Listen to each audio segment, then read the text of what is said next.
जय जय रघुवीर समर्थ। म्हणे जाणता तो जनी मूर्ख पाहे, अतर्कासी तर्की असा कोण आहे। जनी मीपणे पाहता पाहवेना, तया लक्षिता वेगळे राहवेना। जय जय रघुवीर समर्थ। श्रोता वक्ता श्रीराम समर्थ। जय जय रघुवीर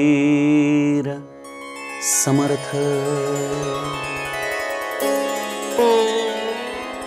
श्रीराम आपल्या सर्वांच्या हृदयस्थ वसणाऱ्या आत्मारामास साष्टांग प्रणिपात करून मनोबोध एक अंतरयात्रा हा श्री समर्थ रामदास स्वामी विरचित मनाच्या श्लोकांचा जो आपण अभ्यास करत आहोत, सज्जन हो, आज आपण त्यातील श्लोक क्रमांक 156 याचं चिंतन अभ्यासणार आहोत। गेल्या श्लोकामध्ये समर्थांनी या आत्मवस्तूचा शोध इंद्रियांच्या आधाराने जीवाने कशा पद्धतीने घ्यावा आणि ती कला सत्संगतीच्या माध्यमातून कशी शिकावी याचं चिंतन आपल्याला सांगितलं। दिसेना जनी तेची शोधून पाहे, बरे पाहता गुज तेथेची आहे। करी घेऊ जाता कदा आढळेना, जनी सर्व कोंदाटले ते कळेना। असं हे ईश्वरीय तत्व सर्वत्र व्यापून उरलेलं असूनही या जीवाला का बरं प्राप्त होत नाही? का बरं तो त्या दृष्टीने विचार करू शकत नाही? का बरं तो या इंद्रियांच्या आधाराने आपल्या मनाला त्या सूक्ष्मत्वाकडे घेऊन जाऊ शकत नाही? या सगळ्याचं उत्तर सज्जन हो, समर्थ आम्हाला आजच्या श्लोकामध्ये देतात। काय म्हणतात समर्थ? म्हणे जाणता तो जनी मूर्ख पाहे, अतर्कासी तर्की असा कोण आहे। जनी मीपणे पाहता पाहवेना, तया लक्षिता वेगळे राहवेना। सज्जनो, श्लोकाचा अर्थ सरळ आहे। समर्थ माऊली म्हणते की जो म्हणतोय की मी त्याला जाणलं, म्हणे जाणता तो जनी मूर्ख पाहे, ज्याला असं वाटतंय आणि जो या समाजामध्ये बडबडतो तसं की मी त्या ईश्वरीय तत्वाला जाणलंय, मला ते कळतंय, तो एक प्रकारे मूर्ख आहे। कारण ते ईश्वरीय तत्व, त्याची अनुभूती हा एक प्रकारे अनुर्वाच्य प्रांत आहे, जिथं शब्द गेला असता परत येत नाही, जिथं मनाची अवस्था गेली असता ते मन पुन्हा देह पातळीवरती येत नाही। परंतु असा एखादा व्यक्ती जो अहंकाराने, जो कदाचित स्वतःचं महत्व वाढवण्यासाठी म्हणे जाणता तो जनी मूर्ख पाहे, अतर्कासी तर्की असा कोण आहे। अशा पद्धतीने समर्थ आम्हाला गेल्या श्लोकाशी एक प्रकारे थोडीशी विसंगती सांगणारा हा श्लोक सांगतात। अर्थात ही विसंगती आमच्यासारख्या देहबुद्धीच्या मंडळींची आहे, समर्थांच्या सांगण्यामध्ये विसंगती नाही। काय नेमका या दोन श्लोकांमधला भेद आहे सज्जनो, याचा आपण थोडासा आजच्या व्यावहारिक पातळीवरती विचार करूयात। बघा, आजच्या काळामध्ये आम्ही अनेक लोकांना साधू मानून बसतो, अनेक लोकांना आम्ही सद्गुरू या पदावरती लगेच आरूढ करतो आणि ती मंडळी देखील मला आश्चर्य वाटतं की लगेच त्या सद्गुरू पदावरती आरूढ व्हायला तयार देखील होतात। एक प्रकारे या समाजामध्ये गुरुपदाची शर्यतच चालू आहे, प्रत्येकाला गुरु व्हायचं आहे। सज्जनो, खरं तर सद्गुरू होणं हे फार अवघड काम आहे। का अवघड आहे माहिती आहे? कारण ज्याला तुम्ही दीक्षा देता, ज्याची तुम्ही जबाबदारी घेता, त्या जीवाला रामापर्यंत पोहोचवल्याशिवाय तुम्हाला मुक्ती नसते। दुसरी गोष्ट, त्याचे भोग तुम्ही स्वतःच्या वरती घेण्याची तुमचं आत्मबल असल्याशिवाय तुम्ही त्या जीवाची जबाबदारी घेऊ शकत नाही. हे असे समर्थ संत, असे सक्षम समर्थ हे खरं तर या समाजामध्ये विरळ असतात, दुरापास्त असतात. प्रत्येक जण जर म्हणायला लागला की मी गुरु आहे, मी गुरु आहे, तर सज्जनो, या समाजामध्ये आपल्याला या ज्ञानाची विपरीत अवस्थाच निदर्शनाला येते. जेव्हा समर्थ म्हणतात की जगी पाहता चर्मचक्षीन लक्ष, हा ईश्वरीय तत्वाचा अनुभव हा चर्मचक्षूंच्या प्रांतामध्ये येत नाही, तो डोळ्यांना दिसू शकत नाही. त्याची अनुभूती अतींद्रिय आहे.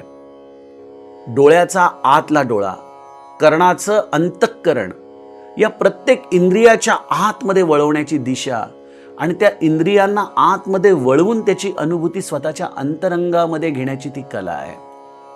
मग ह्याला आपण एखाद्या भौतिक गोष्टीप्रमाणे मी त्याला प्राप्त केलं आहे असं सांगून जगाला एक प्रकारे अज्ञानाचंच दर्शन घडवत असतो. पण जग देखील अशाच सगळ्या महात्म्यांना कित्येकदा, महात्मा हा शब्द देखील चुकीचाच आहे त्यांना वापरणं, पण अशा पद्धतीने जे मुखाने आम्हाला ईश्वर प्राप्त झाला, आम्हाला त्याचं दर्शन झालं असं म्हणतात, अशा चुकीच्या लोकांच्या नादी लागतं आणि त्यामध्ये त्यांचा परमार्थ बिघडतो. हे सांगत असताना मला त्यामधले अपवाद देखील आपल्यासमोर ठेवावेसे वाटतात.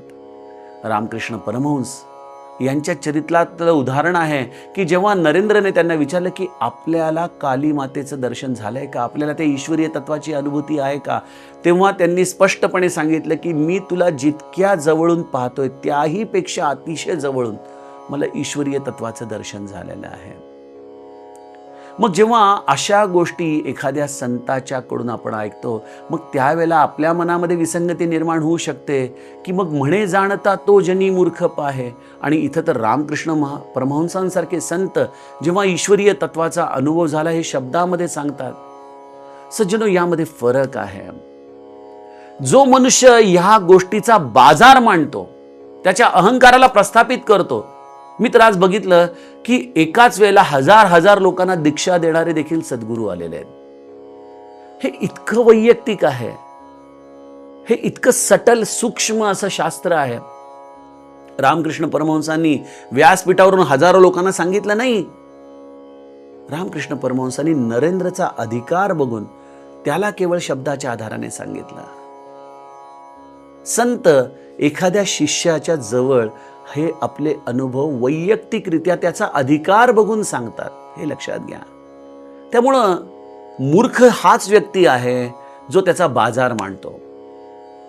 मूर्ख हा तोच व्यक्ती आहे जो त्या ईश्वरीय तत्वाचं दर्शन भौतिक पातळीवरतीच कसं होतं हे लोकांना सांगतो. मूर्ख तर तो आहे की जो या सगुण भक्तीच्या आधाराने लोकांना चमत्कार सांगत सुटतो. श्री ब्रह्मचैतन्य महाराज म्हणतात, चमत्कार करणं हे संताचं कार्य नाहीच. चमत्कार हे स्वाभाविकपणे होत असतात. पण या चमत्कारांनाच लोकांनी जर बाजारीकरण करून हेच ईश्वर दर्शन आहे असं सांगायला सुरुवात केली तर त्याला ही मूर्ख पदवी समर्थांनी दिलेली आहे. मला वाटतं की त्यामुळे तुम्हाला म्हणे जाणता तो जनी मूर्ख पाहे या मागचं संपूर्ण समग्र विचार हा कळू शकेल. मग हा मनुष्य असं का वागतो? कारण की त्याचा मीपणा संपलेला नसतो. तो मीपणा असल्यामुळं तो आपल्या या मीपणाच्या आधाराने मी त्या ईश्वराला प्राप्त केलं हे सांगण्याचं धारिष्ट हे अज्ञान लोकांसमोर ठेवतो. समर्थ म्हणतात, अरे त्या मीपणाच्या आधाराने त्या ईश्वराला तू कसं प्राप्त करशील? पूज्य बाबा गोंदवल्यामध्ये उत्सवात आम्हाला सांगायचे की ईश्वरीय सर्कल हे अनंत अनंत मोठं असं एक सर्कल आहे. ईश्वरीय तत्व म्हणजे आम्ही जीव एक छोटंसं त्यातला बिंदू आहोत. एका छोट्या बिंदूने या मोठ्या वर्तुळाला आपल्यामध्ये सामावून घेणं कसं शक्य आहे? इथं त्या छोट्या बिंदूलाच त्या मोठ्या बिंदूमध्ये समर्पित व्हावं लागतं. हे जसं भौतिकदृष्ट्या आम्हाला कळतं त्याप्रमाणे सज्जनो, मी त्या ईश्वराला पाहिलं ही वल्गना देखील अहंकाराच्या पातळीवर, देहबुद्धीच्या पातळीवरती संपूर्णपणे चुकीची आहे. म्हणे जाणता तो जनी मूर्ख पाहे, अतर्कासी तर्की असा कोण आहे. मुळातच तो लॉजिकच्या पलीकडे आहे. तो केवळ एक अनुभूतीचा प्रांत आहे, जिथं शब्दांना प्रेरणा नाही, जिथं ते मन एक प्रकारे अत्यंत सूक्ष्म होऊन या देहाच्या पलीकडे येऊन कुठल्याही प्रकारचं स्वतःचं राज्य निर्माण करण्याची अभिलाषा ठेवत नाही. इथं ईश्वरीय दर्शन झालं आहे असं सांगून आपल्या शिष्यांची संख्या वाढवणं, आपल्या आश्रमाचं वैभव वाढवणं, हाच जर तुमचा हेतू असेल तर सज्जनो, तुम्ही खऱ्या अर्थाने या मूर्ख या पदवीसाठीच योग्य आहात. म्हणे जाणता तो जनी मूर्ख पाहे, अतर्कासी तर्की असा कोण आहे. जनी मीपणे पाहता पाहवेना. अशा या व्यक्तीने कितीही जरी दावे केले, आपला स्वतःचा मीपणा ठेवून त्याने त्या ईश्वरीय दर्शनाची कितीही जरी वल्गना केली, तरी समर्थ म्हणतात की असा हा मीपणा ठेवून मनुष्याला कधीही या ईश्वरीय पातळीवरती, या जागतिक असलेल्या पातळीवरती ईश्वराचं दर्शन होऊ शकत नाही. मग मीपणा गेलेली व्यक्ती कशी असते हो? हा देखील एक मोठा प्रश्नच आहे. हा मीपणा जाणं म्हणजे नेमकं काय? आत्ताच आमची पशुपतीनाथ भगवंताच्या निमित्ताने रामकथा झाली. त्यामध्ये एक अत्यंत सुंदर असं चिंतन आम्ही मांडलं की हे रामायणामधलं जे शिवधनुष्य उचलण्याचं, त्याला प्रत्यांच्या लावण्याचा जो प्रसंग आहे, ज्याच्या आधाराने जानकी मातेने ही वरमाळा रामरायाच्या गळ्यामध्ये परिधान केली, याचा जर एक थोडासा वेगळ्या पातळीवरती विचार केला तर हे शिवधनुष्य म्हणजे हा समष्टीचा आणि यष्टीचा अहंकार आहे. पिंड आणि ब्रह्मांड ही जी संकल्पना आहे, त्याप्रमाणे ब्रह्मांडाचा अहंकार म्हणजे हे शिवधनुष्य आहे आणि ते जीवाने तोडणं हे शक्य नाही. त्यामुळं सगळे राजे त्या प्रत्यांच्या लावण्याच्या निमित्ताने, जानकी मातेला प्राप्त करण्याच्या उद्देशाने सगळी शक्ती एकवटून त्या धनुष्याला उचलण्याचा प्रयत्न करत होते. पण जसं एखादी बॅटरीचं जर अर्थिंग लिकेज असेल तर ती बॅटरी जशी डिस्चार्ज होते, त्याप्रमाणे जेवढे राजे जेवढी शक्ती त्या धनुष्याला लावतील तेवढी शक्ती घेऊन तो धनुष्य आणखीन जड होत होता. सांगण्याचा उद्देश हाच आहे की जनी मीपणे पाहता पाहवेना. इथं प्रत्येकाला वाटत होतं की मी तो शिवधनुष्य तोडीन, मी तो शिवधनुष्य तोडीन. हा मीपणा त्या प्रत्येकाच्या अंगी होता. त्या मीपणाच्या पायी या अहंकारी राजांनी युती देखील केली की आपण सगळे मिळून तोडूत, संघटन करून तोडूत, मग बघूत कोण विवाह करेल जानकी मातेशी. पण इथे जानकी माता ही केवळ एक स्त्री चरित्र नाही, ही केवळ रामाची पत्नी नाही. जानकी माता ही भक्ती स्वरूपिणी आहे आणि भक्ती स्वरूपिणी कोणाला वरमाळा घालते? ज्याचा अहंकार तुटतो त्यालाच भक्ती स्वरूपिणी वरमाळा घालते. आणि अहंकार तोडण्याची कृपा केवळ रामरायाच करतो. रामाच्या कृपेशिवाय जीवाचा अहंकार तुटू शकत नाही. आणि मग रामाची कृपा कोणावरती होते? हा देखील प्रश्नच आहे. रामाची कृपा विश्वामित्रांच्या आदेशाने होते. विश्वामित्र म्हणजे सद्गुरु तत्व. सद्गुरु तत्वाच्या आधाराने रामराया तो शिवधनुष्य तोडतो आणि त्याच्या गळ्यामध्ये वरमाला परिधान होते. सज्जनो, सद्गुरूंनी सांगितलेल्या मार्गावरती चालावं, त्यांनी दिलेलं साधन करावं आणि प्रतीक्षा करून राहावी. रामाने प्रतीक्षा केली आहे. शिवधनुष्य प्रसंगामध्ये अनेक गोष्टी घडतात. राजा जनक संतापतो, म्हणतो अरे ही पृथ्वी सगळी क्षत्रिय विरहित झाली की काय? कोणालाही हा धनुष्य उचलता येत नाही. यावरती लक्ष्मण संतापतो, म्हणतो माझे बंधू इथं असताना तुम्ही असं म्हणताच कसं?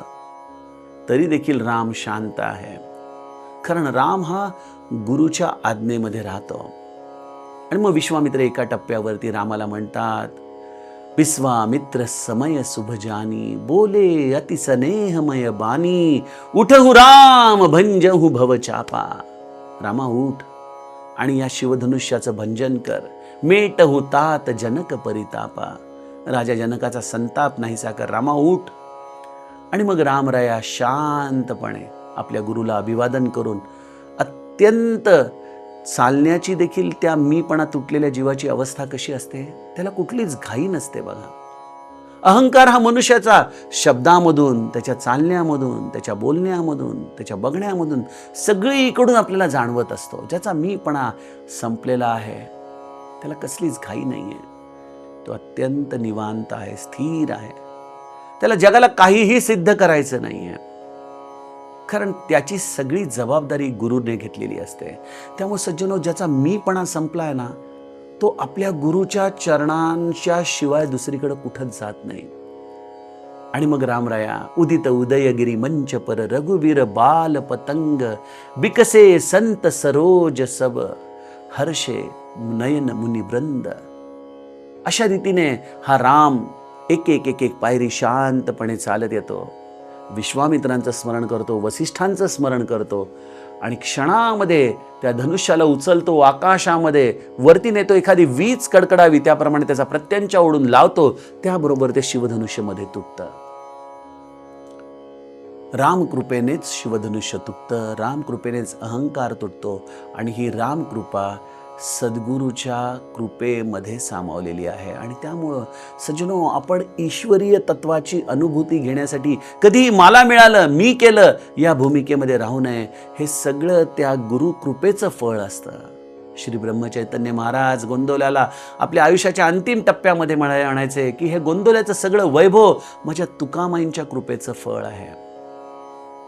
सज्जनो, जनी मीपणे पाहता पाहवेना अशी त्या व्यक्तीची अवस्था असते. आणि तया लक्षिता वेगळे राहवेना. आणि त्या अशा एकदा तत्ववस्तूशी, त्या परमवस्तूशी आपण तद्रूप झालो. आपला अहंकार सुटला, आपण त्या समष्टीचा अहंकार देखील तोडला आणि त्या परमवस्तूशी आपण आपला अहंकार विसर्जित करून एकरूप झालो की आपलं वेगळेपणच राहत नाही. तया लक्षिता वेगळे राहवेना. तो सर्वव्यापी होतो त्या ईश्वराप्रमाणे. त्याला स्वतःचं असं आयुष्यच राहत नाही. त्याला काही प्रस्थापित करायचं नाही, त्याला काही सिद्ध करायचं नाही. तो सगळ्यांच्या हृदयाशी एकरूप होऊन राहतो. त्याचं स्मरण, त्याचं चिंतन, त्याचं नामस्मरण या सगळ्या गोष्टी अत्यंत समाधान देणाऱ्या ठरतात. आणि तो कधीच तुमच्यापासून वेगळा राहू शकत नाही, कारण तो तुमच्याच हृदयामध्ये निवासाला येतो. त्याचं स्वतःचं वेगळं अस्तित्वच राहत नाही. असं हे या परमवस्तूला प्राप्त केलेल्या सत्पुरुषाचं जीवन असतं. आम्ही आमच्या गोंदवल्याच्या उपासनेमध्ये म्हणतो ना की असोनी गोंदावले ग्रामी स्मरता जाई ग्रामोग्रामी. त्याचं स्मरण केलं की तो आपल्या हृदयामध्ये प्रगटतो. असं हे त्या परमवस्तूशी तद्रूप झालेल्या सिद्ध पुरुषाचं लक्षण समर्थ आम्हाला सांगतायत. सज्जनो, यातील पुढील श्लोकाचं चिंतन आपण उद्याच्या सत्रामध्ये करूयात. जानकी जीवन स्मरण. जय जय राम.